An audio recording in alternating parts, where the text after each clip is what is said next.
Değerli arkadaşlar, hepiniz hoş geldiniz. Şimdi konuya şöyle başlamak istiyorum biz adalar konusuna. Bugünlerde arkadaşlar bir link attılar. Sosyal ağ kanallarından bir tanesi bir Zaza sanatçısıyla bir röportaj yapılıyor ve başlık şöyle: Zazacı öldü. Şimdi ben bunu gördüğüm zaman, Zazacı öldü yazısını gördüğüm zaman şaşırdım işin gerçeği. Zazaca nasıl söylüyor? Yani yok olma tehlikesinde olduğunu zaten UNESCO hazırlamış olduğu raporda Zazaca'nın önlem alınmaz ise yok olacağını zaten söylüyor. Ama hala hazırda günümüzde milyonlarca bu dili konuşan Zazaların olması ve hala bu dilin etkin bir şekilde yazılıyor olması, bu dilde şarkıların piyasaya çıkıyor olması, bunların hepsini göz ardı edip de Zazaca öldü diye başlık atılıyor.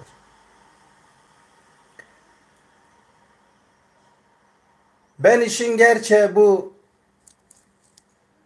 başlığı gördüğümde aklıma şu geldi. Yani bir Zaza'yla röportaj yapıldığında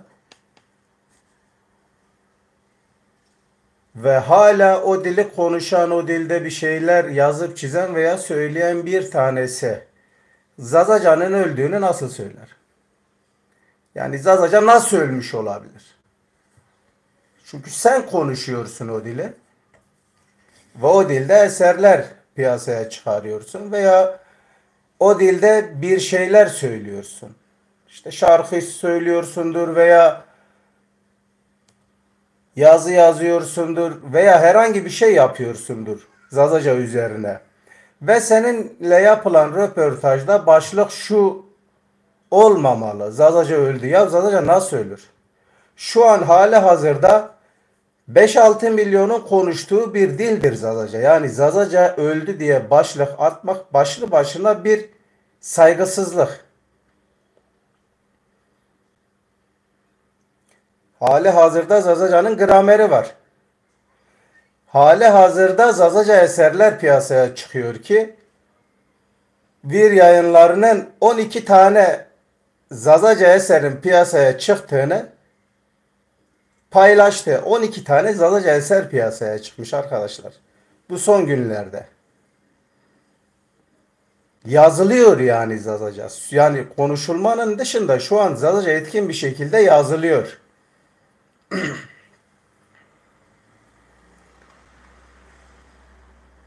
Yani şimdi ben Zaza'yım ve Zazaca konuşuyorum ve benim karşıma şöyle bir başlık çıkıyor sosyal ağlarda: Zazaca öldü. Bu benim konuştuğum dil nasıl söylüyor?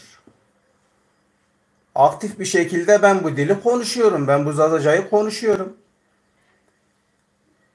Bunu kendi çevremdeki Zazalarla da ben bu dili konuşuyorum. Yani bir Zaza'nın söylemi olabilir mi? Ya da samimi bir Zaza'nın söylemi bu olabilir mi? Zazaca öldü. Gunia mahane kalken.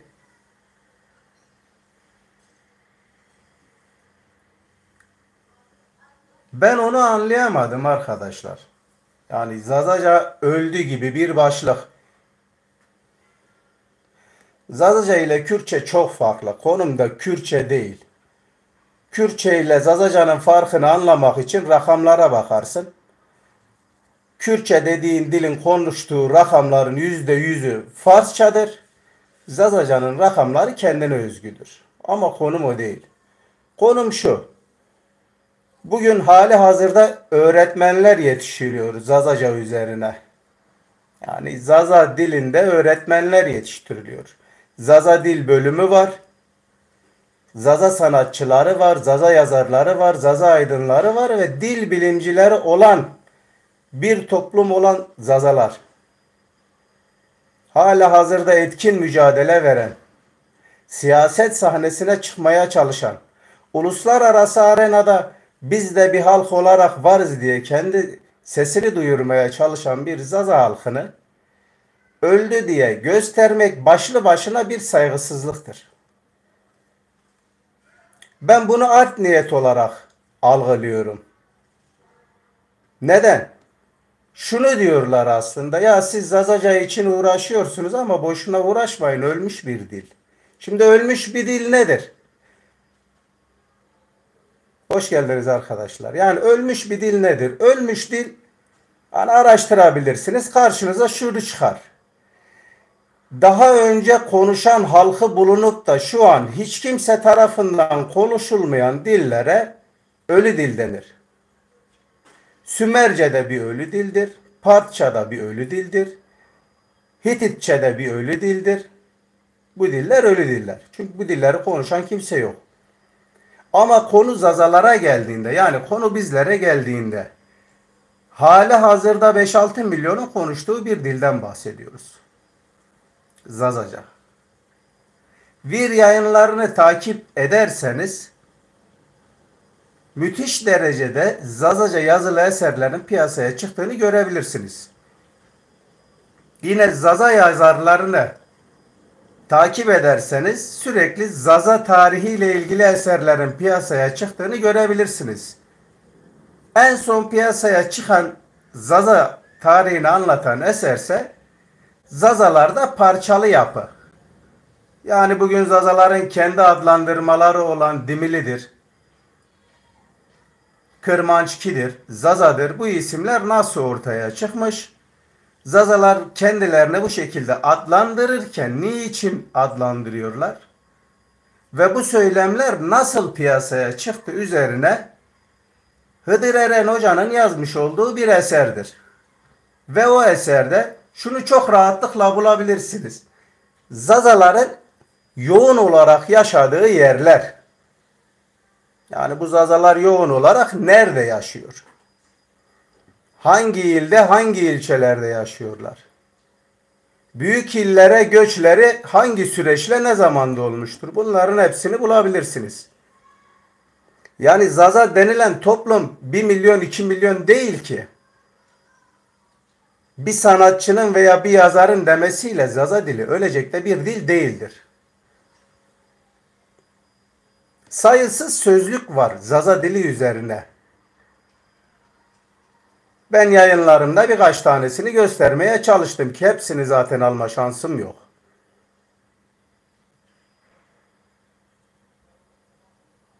Şimdi gerçekten hani benim düşündüğüm zaman şunu anlayamadım. Yani biz Zaza'yla röportaj yapılıp da başlık şu olmamalı. Zazaca öldü olmamalı.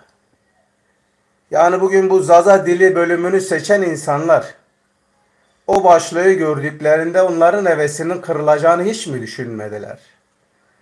Veya Zaza yazarlarının Zazaca bir şeyler yazmaya çalışan insanların hevesini kıracağını hiç mi düşünmediler bu başlığı atarken? Belki de zaten amaçları buydu. Onu da bilemiyorum. Ve hala hazırda ben etkin bir şekilde Zazaca konuşuyorum. Etkin bir şekilde kendi dilimi konuşabiliyorum Zazaca'ya. Zaza dili ölmesin, Zazalar kendi kültürüne sahip çıksın diye de yayınlar yapmaya çalışan biriyim. Zazaca piyasaya çıkan eserleri tanıtmaya çalışan biriyim. Hani normal şartlarda benim hiç umurumda olmaz başlığın ne olduğu. Herhangi biriyle yapılmış olursa. Sokakta bir insanlara mikrofon uzatıp da ya Zazaca yaşadı mı öldü mü diye bir şey sorulmuyor. Bir Zaza daha önce de yaşandı bu Zaza olarak bilinen insanların ya Zazaca öldü deyip de söylemlerini biz zaten daha önce de görüyoruz. Ama baktığımız zaman sorun şu, Zaza diline ve kültürüne hizmet eden bir insan böyle bir yaklaşımda bulunmaz. Yani komple Zazak olayına duyarsız ve Zazak konusunda gelişmelerden habersiz olan bir insan ancak bunu söyleyebilir. Yazma konusunda yani yazılı olarak Zazacan'ın en iyi olduğu dönemi yaşıyor Zazaca. En iyi olduğu dönem. Müthiş derecede eserler piyasaya çıkıyor Zazalar üzerine. Müthiş derecede. Şimdi ya bu Zazalar şu mu sanılıyor ya sadece bir köyde falan mı yaşadığımızı düşünüyorlar. Yani sadece bir köy halkından ibaret falan mı olduğumuzu düşünüyorlar. Şimdi Zazalar konusu zaten beklenildiği kadar gündeme gelmiyor. Zaten beklediğimiz kadar Türkiye medyasında tartışılan bir konu değil maalesef. Şimdi Zazaların günümüzde yaşadığı yerler nereler? Hani Zaza dili ölmüş bir dil ya diyorlar.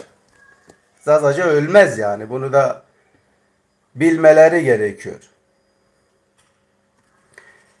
Şimdi Zazalar yoğun olarak yaşadıkları yerler Adıyamanili, Gerger merkez köyler, Bingöl merkezi, Adaklı, Genç, Karlova, Kığ, Solhan, Yayladere, Yedisu ilçeleri. Zazaların yaşadığı yerlerden bahsediyorum. Bitlis, Mutki ilçesi, Diyarbakır, Kocaköy. Hani bazen şunu sanıyorlar, Diyarbakır'da Zaza yok. Diyarbakır, Merkez, Kocaköy, Kulp, Lice, Eğil, Çınar, Çüngüş, Ergani, Hani, Hazro vesaire. Yani Zaza dediğiniz toplum Diyarbakır'ın büyük bir bölümünü oluşturuyor. Elazığ biliyorsunuz yine Zazaların yoğun yaşadığı bir yer. Karakoçan, Maden biliyoruz değil mi? Şimdi bunları çoğaltabiliriz. Yine Erzurum'da Zazalar var. Yine Malatya'da Zazalar var. Yine Mardin'de Zazalar var. Kars'ta Zazalar var. Urfa'da Zazalar var. Yoğun olarak yaşadığı yerler. Bunların ilçelerinde de Zazalar var. Bunun yanı sıra Zaza toplumu büyük şehirlere de yoğun bir şekilde göçleri var. Adana'da çok yoğun olarak bulabilirsiniz. İstanbul'da, İzmir'de, Mersin'de, Osmaniye'de birçok yerde Zaza bulabilirsiniz. Yani birçok arkadaşımız zaten bu Zazaca öldü başlıklı sosyal ağ platformunda bu videoyu paylaştılar bizlere. Dinledik yani Zazaca konusuyla ilgileniyoruz. Ve şunu düşündük. Biz bu dile etkin bir şekilde konuşuyoruz. Yani bu Zazaca'yı etkin bir şekilde konuşuyoruz. İnsanların Zaza diline duyarlı olması için mücadele ediyoruz. Zazaca nasıl ölür? Yani bu insan değil ki. Sade bir yerde olan bir şey değil ki. Almanya'da Zaza dili üzerine Türkiye'de olduğundan daha iyi seçmeli dersler konusunda. Yani Almanya'da dahi Zazaca öğretiliyor. Zazaca nasıl söylüyor? Veya bu yetiştirilen Zaza dili üzerine bu Zaza dil bölümünü okuyup da öğretmenliği kazanan onca insan var. Bu Zazaca nasıl söylüyor? Tabi bunların hepsi art niyetli söylemler olarak ben görüyorum. Hani bazen şunu yapıyorlar ya, Zaza dediğiniz zaten 1.500.000 kişi falan. Değil. 6 milyona yakın insan bu Zaza dilini konuşuyor. 15 milyon toplam nüfusu olduğu tahmin ediliyor.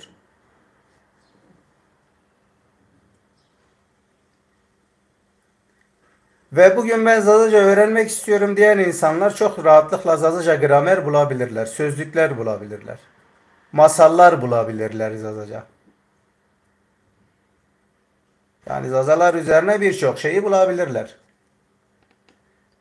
Zaza dilinin yok olmasını isteyen, Zaza halkının bitmesini isteyen, Türkleşmesini veya Kürtleşmesini isteyen insanların anlayışıdır bu. Zaten hali hazırda Zazaca konuşulmuyor gibi bir algı yaratmaya çalışıyorlar. Veya zaten Zazalar çok az, konuşmaya gerek yok gibi söylemlerle şunu yapmaya çalışıyorlar. Zaza dili mensupları şunu desin, ya zaten dilimiz ölmüş. Ha, bunu boş verin, uğraşmayalım mantığını yerleştirmeye çalışıyorlar Zaza toplumuna. Yani bunlar hep art niyetli yaklaşımlar. Çok şükür kendi dilimizi aktif bir şekilde konuşuyoruz. Şunu yapabiliriz. Misal Zazaca'nın komple öldüğünü düşünelim. Bir tek Zaza ben kaldım. Veya herhangi bir arkadaşımız kaldı. Bir tek Zaza. Bir tek Zaza dahi kalsa şunu diyemezsiniz. Bu dil öldü. Çünkü senin karşında eğitim almadan o dili konuşan birisi varsa sen bu dile ölü dil diyemezsin. Şimdi biz yayın açtığımızda diğer sosyal ağlarda aktif bir şekilde yayınımıza gelenlerle Zazaca konuşuyoruz kendi dilimizde. Ve çoğu zaman da şu oluyor. Alttan yazıyorlar ya, işte sizi anlamıyoruz. İşte Türkçe konuşun. Zaten bizi anlayıp anlamıyor olduğunuz yani önemli bir mevzu. Hani bazen Zazalardan da bu soru geliyor. Ya işte tamam Zazaca konuşuyorsunuz, hani ben de Zazayım ama anlamıyorum. Zaten bu da bize gösteriyor ki Zaza dilinin yok olmayla karşıya karşıya kaldığını bizlere gösteren bir konudur. Ama şundan emin olun arkadaşlar, Zazaca ölmez. Yani grameri olan bir dil ölmez, yazılan bir dil ölmez. Üzerinde şarkılar yazılıyor olan bir dil ölmez. Mensupları hali hazırda bu dili konuşurken Zazaca konuşabilirim. Hani Zazaca konuştuğum insanlarla Zazaca röportaj yaptığım videoları da gene Zaza Mikrofon YouTube kanalından çok rahatlıkla bulabilirsiniz. Zor bir şey değil. Şimdi aslında istenilen şey şu. Zazalar kendilerinden bahsetmesin. Zazalar şunu demesinler. Ya işte biz de Türkiye Cumhuriyeti'nin 3. büyük halkıyız. Türkler ve Kürtlerden sonraki en büyük halk biziz, Zazalar demesinler. Bunu diyecek insanlara da şunu diyelim, ya zaten sizin diliniz öldü. Nasıl söylüyorsa onu da bilemiyorum. Yani bu yaklaşımlar doğru yaklaşımlar değil. Bunu yapmak yerine şunu yapsalar Zazalara daha faydalı olurlar. Zazaca bir piyasaya çıkan bir şarkıyı paylaşsalar. Zazaca yazılı olan bir şiir kitabını paylaşsalar veya bir tarih kitabını paylaşsalar veya Zazaca bir şeyler karalamaya çalışsalar Zaza halkına daha faydalı olurlar. Bundan emin olun. Tamam, iyi, hoş, güzel Zazalardan bahsediyorsunuz. Şunu anlamayın, Zazalar 2 gün önce, 5 gün önce, 100 yıl önce piyasaya çıkmış bir toplum da değildir.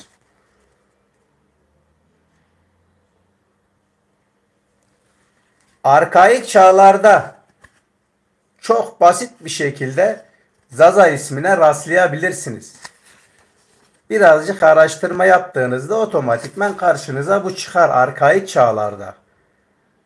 Hani bugünden bahsetmiyoruz. 100 yıl öncesinden bahsetmiyoruz.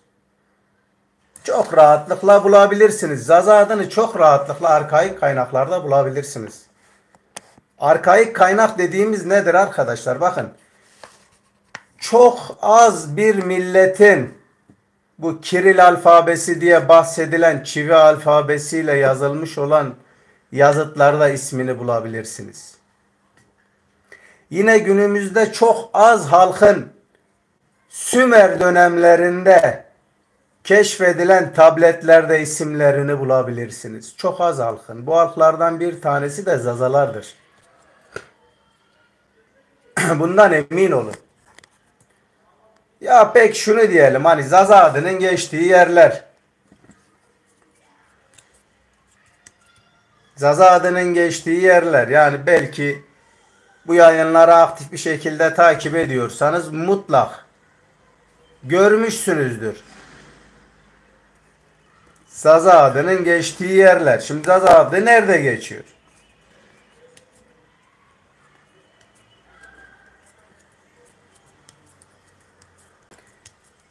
Şimdi Suriye'nin Mari bölgesinde,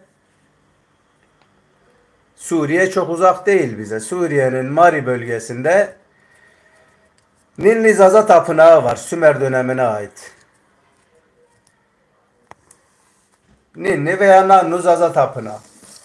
Sümer dönemine dahi gitseniz biz Zazaların adını bulabilirsiniz. Veya İran'daki Bisutun yazıtlarına bakarsanız Zazaların milattan önce 520 yılında yazılmış olan bu yazıtta yukarı Fırat havzasına Zazana denildiğini görebilirsiniz. Yani bazıları şunu yapıyor. Ya işte Zaza dediğiniz işte 50 yıldır piyasaya çıkan bir söylemdir. Bunu yaparken de aslında amaçları zaten Zazaları küçültmek ve Zaza dilini yok etmek, Zaza halkını yok etmek. Ve bizim aydınlarımız şunu diyor. Madem ki biz 50 yıl, 100 yıl önce veya Osmanlı döneminde milattan sonra 1500'lerde piyasaya çıkmış olan bir halksak nasıl oluyor da bir sütun yazıtlarında Zazana yazılıyor yukarı Fırat Havzası'na ve hala yukarı Fırat Havzası'nda yoğun olarak Zazalar yaşıyor. Buna bir cevap gelmiyor. Yani Zaza halkı hiç kimsenin küçümseyebileceği bir halk değildir. Zaza dili bugün kıyaslama yapsalar Kürtçe ve Türkçeden daha eski bir halk olduğunu çok rahatlıkla bulabilirler. Bu dil, konuştulan dil, Zaza dili. Bugün yeryüzünün ilk kutsal kitaplarından kimilerince sayılan Avesta dili, Zerdüştlüğün Avestası, Zaza dilinde yazılmıştır. Bugün hiç Avesta ile alakası olmayan bir Zaza getirip de Avesta'dan bir metin okuduğunda, ki bu metini paylaşanları ben dinlediğimde hiç Avesta'yı görüp de incelemiş bir insan olmamama rağmen çok rahatlıkla anlayabiliyorum. Zorlandığım yerler de vardı paylaşılan Avesta'dan kesitlerden, ama anlayabiliyorum. Ve zaten şunu da çok rahatlıkla yapabilirsiniz. Yani 3000 yıllık, kimilerine göre de 4000 yıllık olan bir Avesta kitabının bugün Zazacayla, bugün hiç Avesta üzerine çalışmış olmayan bir Zaza'nın Avesta'daki bir sözcüğü anlıyor olmasını, bu dilin 4-5 bin yıldır çok rahatlıkla var olduğunu zaten ortaya koyuyor. 4-5 bin yıldır var olan ve bunu da çok rahatlıkla ispatlanabilen bir Zazacayı bugün 3-5 tanesinin çıkıp da ya Zazaca öldü demesiyle de Zazaca ölmez. Bundan emin olun. Çünkü bu dilin sahiplenicileri var. Bu dilin kültür taşıyıcıları var. Bu dilin tarihçileri var, edebiyatçıları var ve Zaza dilinin dil bilimcileri var. Bundan emin olun. Ya şunu yapabilirsiniz. Bakın arkadaşlar, ben konuşmalarımda şunu söylüyorum. Çok basit bir şey var. Yani şuraya girersiniz, herhangi bir A'dan şunu yapabilirsiniz. Zazaca ve Avesta dediğinizde karşınıza kitaplar çıkıyor. Zazaca, Avesta. Müthiş derecede birbirine benzeyen bir dil. Müthiş derecede diyorum. Kimilerine göre eski Zazacadır. Hani şunu söylüyorum. Avesta'dan bir metin okunulduğunda bir Zaza bunu anlayabiliyor. Ve Zazaları lehçe görenler dahi şunu söylüyorlar. Çok ilginçtir. Hani onların da yaklaşımları bir garip. Hani hangi kafayı yaşıyorlar ben onu da çözebilmiş değilim onlar. Şunu diyorlar. Şimdi biz Avesta'dan bir metin okuyacağız. Kürtçenin Zazaki lehçesini konuşan arkadaşlar bunu anlayacaktır. Geri zekalı. 4000 yıl önce yazılmış olan bir dili ben anlıyorsam, Kürt kesme anlamıyorsa ben nasıl senin lehçen olabiliyorum? Bunu da çok rahatlıkla bulabilirsiniz. Yeter ki sosyal ağları tarayın. Şununla da karşılaşabilirsiniz. Kürtçenin en eski lehçesi Zazacadır. Nasıl oluyor? Eğer en eski bensem, Zazaysam sen bana bağlısındır, ben sana bağlı değilimdir. Yani sen benim lehçemsindir. Madem ne kadar eskiye gidersen git, Zazacadan daha eski bir dil bulamadığına göre. Şimdi Zazalar üzerine çok oyun oynanıyor maalesef. Yani bunu lehçe statüsüyle yapıyorlar. Zaza halkını yok etmek için Kürdistan dilleri üzerinde yapıyorlar. Ya Zazaca zaten öldü söylemleriyle yapıyorlar. Zaten Zazaca konuşan kalmadı söylemleriyle sürekli bunları yapıyorlar. Ama biz hala varız. Hala hazırda bu dili konuşuyoruz. Hala hazırda bu halkın kültürlerini yaşatmaya çalışıyoruz. Yani bizim karşımızda art niyetli kitle bizden güçlü. Bizden güçlü olduğunu da çok rahatlıkla anlayabilirsiniz. Bakın Türkiye Cumhuriyeti Devleti kanallarına bakın. TRT kanallarına bakın.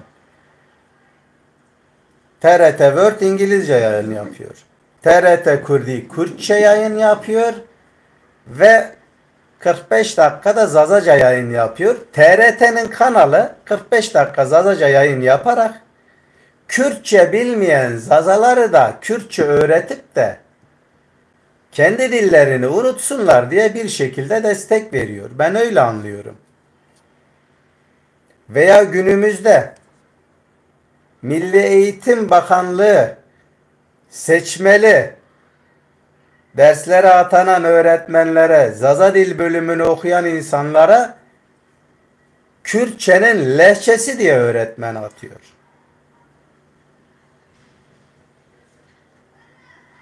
Bakın bu söylediklerimizi iyi dinleyin.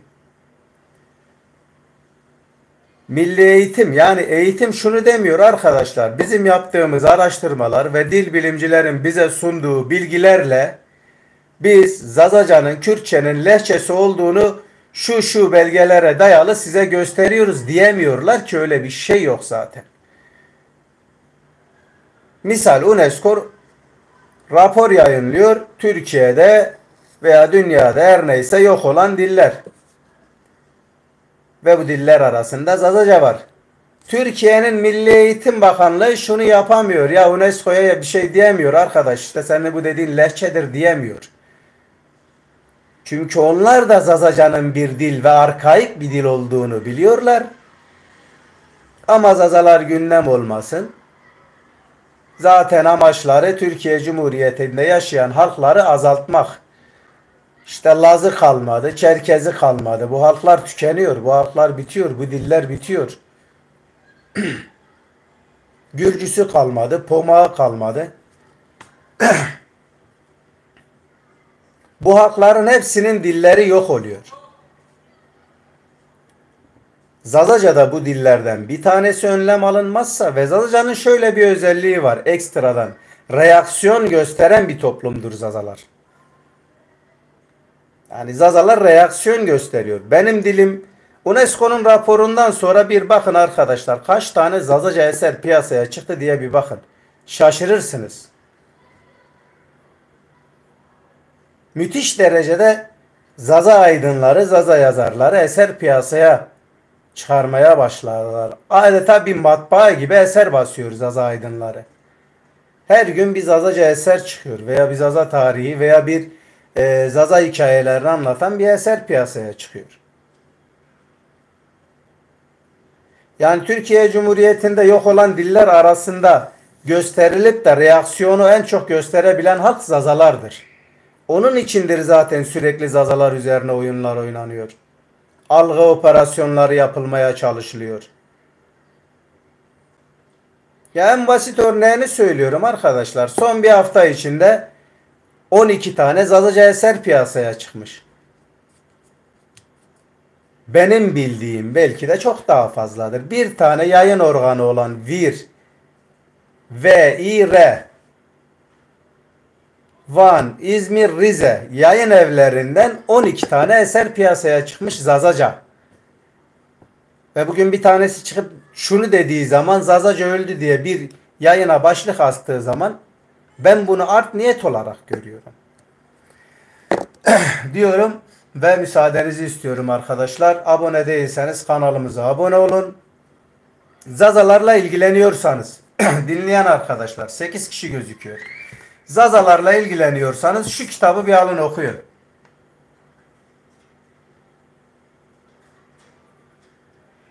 Zazalarda parçalı yapı.